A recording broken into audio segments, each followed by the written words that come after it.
From impeachments to inaugurations, if it's a political story, we are on the scene. The race for the White House is heating up.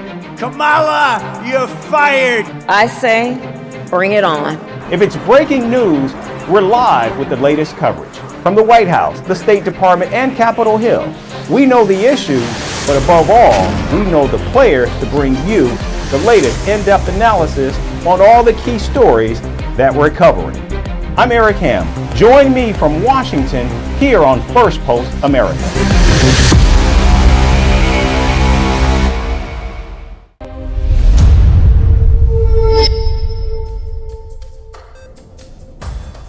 Hello and welcome to Firstpost America. I'm Eric Ham in Washington, D.C. And over the next few minutes, we'll take you from the United States and around the world, covering all the top stories of the day. But before that, here's a look at the latest headlines. Russian forces begin a significant counteroffensive against Ukrainian troops in the Kursk region. Heavy fighting has been reported in the area, which Ukraine has now occupied for over a month. At least 6 staff members of the UN Relief and Works Agency were killed in an Israeli strike on a school in Gaza. The United Nations condemns the strike as a violation of humanitarian law. The United States backs creating 2 permanent United Nations Security Council seats for African states and 1 seat to be rotated among small island developing nations. North Korea fires a salvo of short-range ballistic missiles off its east coast, the first such launch in more than 2 months. Seoul calls it a clear provocation. And Thailand deploys military special forces in the northern province of Chiang Rai as authorities struggle to reach thousands marooned due to flooding.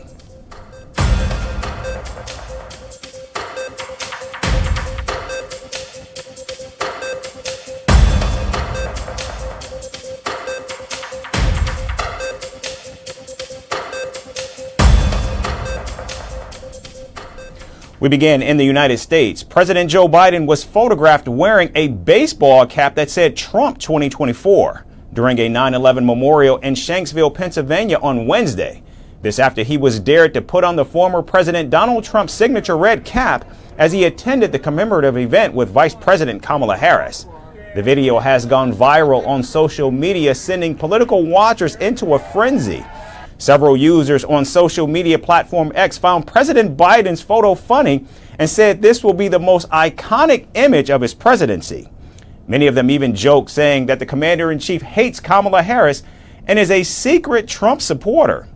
The Trump campaign was quick to seize on the viral moment as well, claiming Joe Biden has finally endorsed Donald Trump's 2024 run. However, the White House later clarified, saying that the president put on the MAGA cap as a gesture of bipartisan unity. Earlier in the day, Kamala Harris and Donald Trump stood together in New York City to mark the 23rd anniversary of the September 11 attacks in a separate event. The 2 presidential hopefuls were seen shaking hands in what was a solemn display of unity. Later, Donald Trump described the handshake as very polite, though he did not reveal what they said to each other. This cordial exchange came hours after both presidential candidates met for the first time on the debate stage in Philadelphia. Post-debate polls show most Americans think Kamala Harris won the face-off, even though Donald Trump declared himself the winner. The Harris campaign has offered to do a second debate, but the former president has refused to commit. ABC News, which hosted the debate, has reported that 67.1 million people watched the showdown between Harris and Trump, an astounding increase from the 50 million that watched the first debate between Donald Trump and Joe Biden. What we know for certain, no one will be dropping out of the race after that debate. And of course, the political fireworks that were generated by the 2 candidates in Philadelphia, the Harris campaign would like to see duplicated in a second debate. And staying with the race for the White House, Donald Trump and his running mate JD Vance are not happy about pop star Taylor Swift endorsing Kamala Harris. Just minutes after the presidential debate on Tuesday, Swift told her millions of followers on Instagram that she was supporting Vice President Harris. Swift said that the vice president is a steady hand and gifted leader who would fight for the rights of Americans. The music superstar also accused the Trump campaign of sharing her AI-generated images that falsely suggested she was endorsing the former president. In an interview on Wednesday, Donald Trump said, quote, "She seems to always endorse a Democrat, and she will probably pay a price for it in the marketplace," end quote. The Republican presidential nominee went on to say that he prefers Brittany Mahomes over Taylor Swift. Mahomes is a fitness influencer and the wife of football player Patrick Mahomes, who plays with Swift's partner Travis Kelce for the Kansas City Chiefs. Swift recently faced massive backlash over a picture that showed her hugging Brittany Mahomes at a tennis event. This after Mahomes was reported to have liked a social media post supporting Donald Trump, though she has not publicly endorsed him. Meanwhile, Trump's running mate, Ohio Senator JD Vance, also took a swipe at the pop singer, saying that while he admires Swift's music, she's a billionaire celebrity who is disconnected from the interests and the problems of most Americans. His reaction came after Swift signed her endorsement post for Kamala Harris as childless cat lady, a reference to Vance's contentious remark about women without children. Swift's endorsement has been the most coveted of this election cycle. Her reach and influence could pay massive dividends in a race that's expected to be decided by the smallest of margins. In fact, Swifties have already begun organizing for Harris even before the surprise endorsement.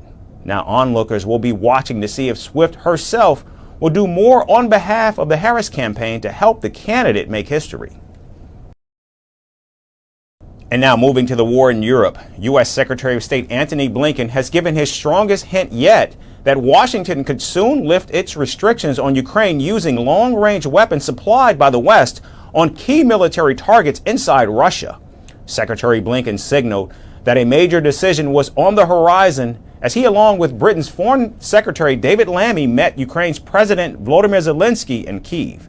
We have adjusted and adapted as needs have changed, as the battlefield has changed, and I have no doubt that we'll continue to do that as this evolves.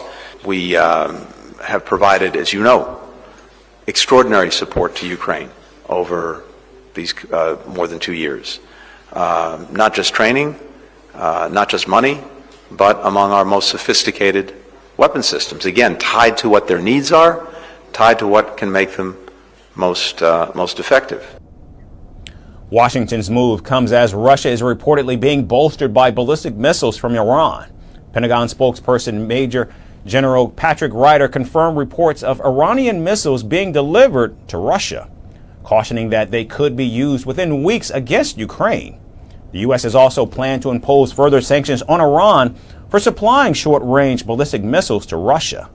The United States has confirmed reports that Iran has transferred shipments of Fateh 360 close-range ballistic missiles to Russia. We'll continue to monitor these developments alongside our allies and partners across Europe and the Middle East and remain steadfast in our support to Ukraine's defense from the threat these missile systems may pose to the people of Ukraine. But now Ukraine is seeking action against Iran that goes beyond just sanctions. Earlier, Kyiv said it could cut ties with Tehran if Russia used ballistic missiles supplied by Iran to attack Ukraine. It also denounced any such delivery of the weapons as unacceptable. I will not say now exactly what is meant by devastating consequences, so as not to weaken our diplomatic position.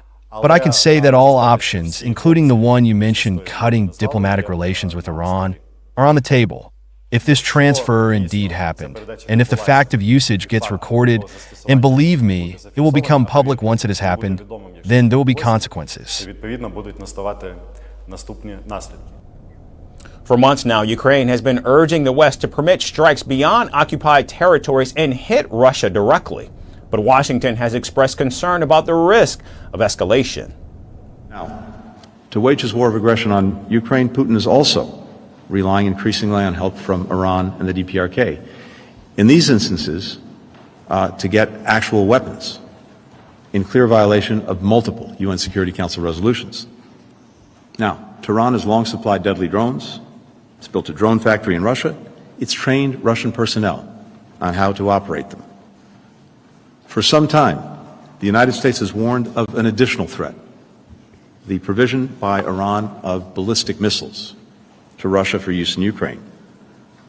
We've warned Tehran publicly, we've warned Iran privately that taking this step would constitute a dramatic escalation. Now, responding to Secretary Blinken's statement, Moscow has warned Washington over Ukraine's use of Western-supplied long-range missiles. The Kremlin says any such escalation by the U.S. would be seen as direct Western involvement in the conflict, and Moscow would, in fact, retaliate. Of course, all these decisions are already taken potential. We can assume this with high degree of certainty. The involvement of the United States and European countries into Ukrainian conflict has a direct character, straightforward character, and every new step increases the degree of this involvement. Although there is nowhere to increase it, all the results are evident. So as the world watches closely, the question remains, will the United States allow Ukraine to use its missiles to strike Russia directly? And is Ukraine prepared for a stronger response from Russia?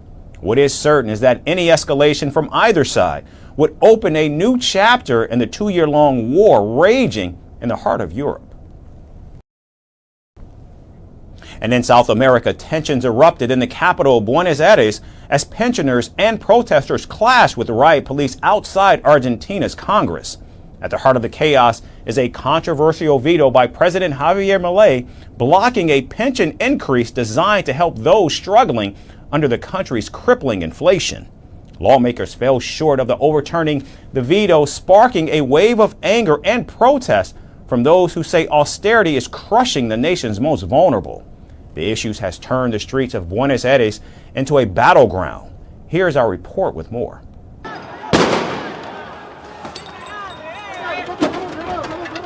It was a tense Wednesday outside Argentina's Congress.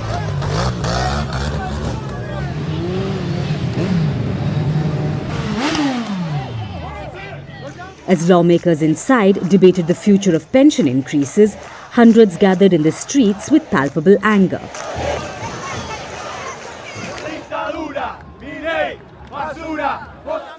The crowd, many of them pensioners, grew restless as the news of the vote spread. Inside, President Javier Milei's veto on the pension hike stood strong. But outside, the atmosphere was anything but calm. And this government is perverse. It is absolutely perverse. And the deputies who vote in favor of the veto today are also perverse and deserve to be expelled from their parties, deserve to never be voted for again, and should not be able to continue their path in politics. Earlier, lawmakers in the lower house had tried to push through a bill to increase pensions. The move that would have offered some relief to retirees who are struggling with Argentina's sky-high inflation, which sits at a staggering 236%. It was meant to cushion those on the edge, to lift pensions just enough to make a real difference. But the right-wing libertarian President Javier Milei wasn't ready to give in. He vetoed the plan, claiming it would derail his hard-fought battle to rein in Argentina's fiscal deficit. Austerity, Milei believed, was the country's only path forward. If the fiscal degenerates that are in the Argentine Congress of the Nation want to break my economic plan, I will veto the pension reform. The fiscal degenerates voted nonsensically in a large majority that implies 62% of the GDP is debt. This is they approved a measure that costs Argentines $370 billion to ruin the life of our children, our grandchildren, and our future generations. The vote that afternoon was meant to override his veto. And with 153 lawmakers voting in favor and 87 against, there was hope, but they fell short. The two-thirds majority required to reverse Milei's decision slipped through their fingers. As the realization hit the crowd, frustration boiled over. Protesters, many of them elderly, pushed through the barricades. Riot police responded with force. Pepper spray and rubber bullets cutting through the chaos. In a city already burdened by economic hardship, the clash felt like a battle for survival.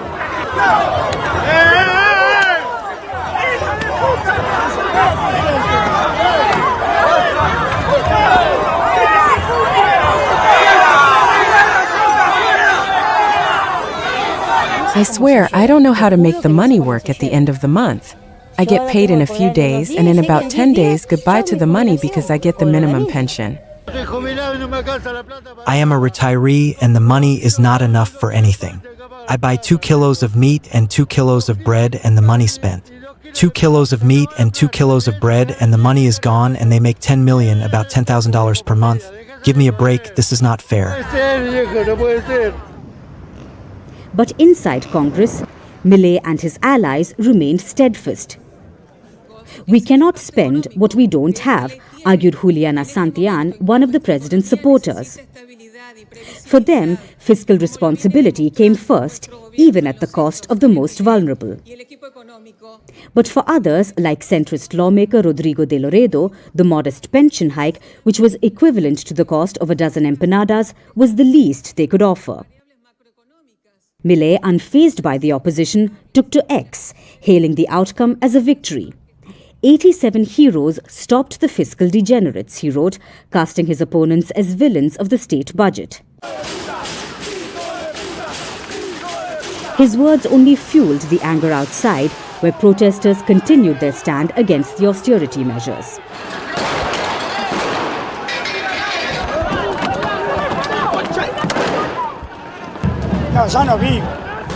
No, I no longer live. Just because a heart beats doesn't mean there's life. Be careful, I don't live. I'm a living dead. I don't know how to explain it. I don't live because I earn $405 a day. It's very simple, $12,154 a month.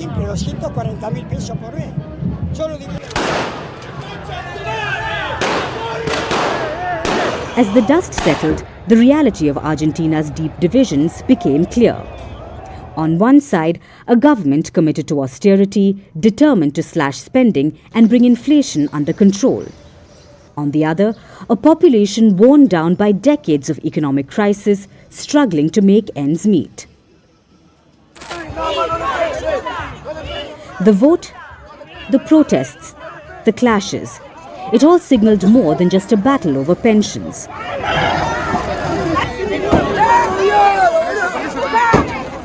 It was a moment that captured the tensions pulling Argentina apart. Whether Milei's tough measures would ultimately save the economy or deepen its wounds remains to be seen. And finally, the European Union's prized free movement in the Schengen zone is under threat. Border controls by some of its members are hindering the passport-free movement. And the latest, Germany has introduced temporary controls on not one but all of its 9 land borders. Berlin's decision has angered some of its EU partners, including Poland and Austria.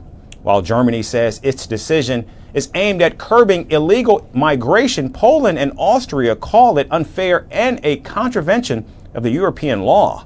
The face-off among EU partners has not just put the bloc's unity to the test, but also its foundation of free movement. Is this the beginning of the end of Schengen? Our final report has the details. Schengen, Europe's passport-free area created in 1985, which now has 29 European countries. It allows free movement to more than 425 million EU citizens between all members without border controls. But this passport-free movement in the Schengen zone is now facing severe threats. Why? Because one of its members, and a crucial one, has decided to tighten controls. Germany has introduced temporary controls at not one, but all of its 9 land borders. Berlin says that controls have been in place at its border with Austria since 2015, with Poland and the Czech Republic and Switzerland since 2023, and now it will extend the controls to France, Luxembourg, Belgium, the Netherlands and Denmark. Germany says stricter controls will help curb migration and protect against acute dangers posed by Islamist terrorism. Germany has witnessed a series of knife attacks in recent months. The suspects of the last attack in Solingen were asylum seekers. The Islamic State claimed responsibility. The attack came just days before regional elections in eastern Germany, where the far-right anti-immigration AfD party saw historic success. Polls show migration is also the biggest concern for voters in Brandenburg, which will hold its elections next month, with Olaf Scholz's centre-left Social Democratic Party forecast to finish behind the far right. Germany holds a central position in the European Union. It is also the bloc's largest economy, so any decision it makes has an impact that reaches far beyond its own voters. These border controls that come into force on September 16th for 6 months will allow more people to be turned back. This decision has angered other EU members. Poland accuses Germany of acting unilaterally and unfairly. It says Berlin's plans are unacceptable and are a contravention of the European law. Poland has called for urgent consultations with Germany's other neighbors. Warsaw has already been tackling migration crisis on its eastern border since 2021, which it blames on Russia and Belarus. But Poland also blames Germany for failing to give it adequate support. Austria too has raised an objection as the row grows among EU members. Vienna says it is not prepared to receive any migrants who were turned back at Germany's borders. But Germany is not alone. Other Schengen members also currently operate controls on some of their borders. In fact, Austria does too. It cites Ukraine-related security threats and pressure on asylum to check arrivals from Slovakia, the Czech Republic, Slovenia and Hungary. Denmark carries out checks on land and sea transit from Germany, citing terror threats related to the war in Gaza and Russian espionage risks. France checks Schengen zone arrivals on the grounds of an increased terror threat. Italy, Norway, Sweden, Slovenia, Finland also operate border checks, citing terrorist activities, war in Ukraine and conflict in the Middle East. Russian intelligence activity and increased migration flows are also among the reasons. The European Commission has so far accepted all justifications by member states for reintroducing temporary controls. It is expected to do the same for Germany. However, earlier this week the Commission said member states were allowed to take such a step to address a serious threat and the measures needed to be proportionate. For Germany, the decision that puts in place checks on all 9 borders seems to be based on an electoral threat from the far right. These border controls by Schengen members also have an economic impact. The Schengen zone has lost billions of euros in the past few years. But more importantly, they've dealt a heavy blow to European Union's prized free movement and have been severely threatening the European unity. Is this the beginning of the end of the Schengen? That's all we have time for today. We certainly thank you so much for tuning in. We hope to see you right back here again tomorrow. Thanks again for watching.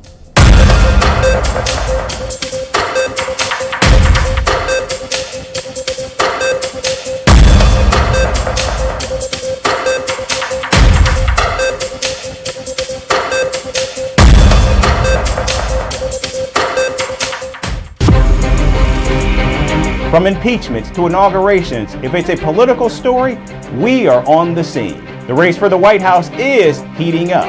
Kamala, you're fired! I say, bring it on.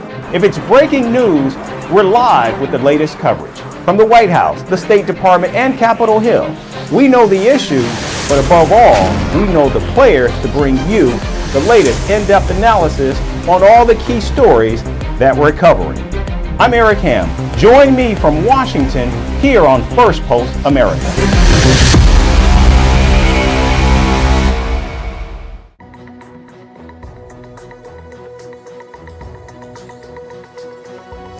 Hello and welcome to Fast and Factual. My name is Utsaf Parekh and here are the